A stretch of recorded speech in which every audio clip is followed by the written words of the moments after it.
Hey, what's up guys? I'm KBHD here, and this is the one we've been waiting for. This is the one I told you to skip iPhone 8 for. This is the one that represents the future of Apple smartphones. This is iPhone 10. And while it doesn't say X anywhere on the front of the box, people are pretty much always going to call this one the X. I've just accepted that.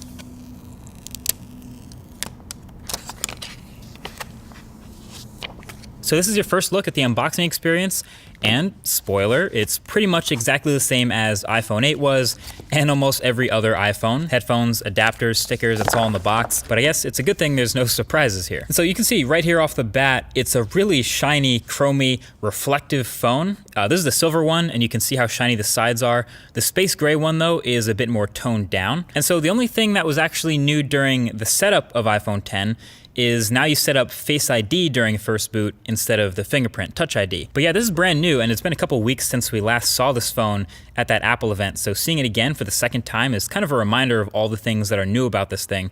Obviously, the biggest difference is the display up front, the 5.8-inch OLED corner-to-corner screen that fits in a footprint smaller than the iPhone 8 Plus, which has a smaller screen. So naturally, pretty much all the focus is going to be on that, and the notch at the top, and how apps handle it, etc. And I can tell you that aside from all the incompatible apps I've come across that are going to have to get updated, my experience with the display panel itself have been pretty decent so far. It's bright, it's contrasty, well calibrated, definitely not oversaturated like some OLEDs can be. And just handling and playing with this phone in the studio here for the first time, it's answered some immediate questions that I had about it from the last video.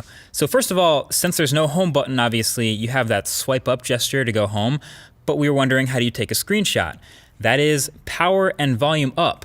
So that's the new screenshot combo for iPhone 10. And then since holding the power button now goes to Siri, how do you turn the phone off? Well, it's gonna be long pressing the power button and volume up key, and that'll get you to see that power off menu. So those are two new key combos to memorize there. And then of course I was reminded of how many gestures there are now to memorize. Obviously when you get rid of a button, there's a whole bunch of swiping and gestures to replace it. So there's the multitasking and app switching motions, which are pretty similar but both kind of useful in their own way. Depending on how you use the phone, really. That's on top of the screenshot and power off combos, plus long holding the power button for Siri and double pressing it for Apple Pay. But basically there's a lot going on, and if you're gonna make a phone that's all screen, obviously you have to be able to do it all without a lot of buttons. Anyway, one of the biggest differences between iPhone 8 and iPhone 10 is the new front-facing camera suite up at the top in that notch. The IR blaster, the depth sensor, etc. And all that enables a couple of new things with this phone. Number one is obviously Face ID. The setup, like you saw, was pretty quick and painless, and it's been working pretty well since then for unlocking my phone. Now, I've only really had this phone for a day like the rest of press, but so far in this time, it's been fine, and it works as advertised as far as being smart and not easily spoofed. You can see the little lock under the time when the phone is locked, and basically instead of placing your fingerprint, the phone will not unlock until you look at the phone like you did during the setup process. And then once you do, it's pretty quick to unlock. You can see the little thing open, and then you can swipe up to open your phone. And sure enough, it doesn't work with a picture of you. It doesn't work when you're looking away. It doesn't work when your eyes are closed.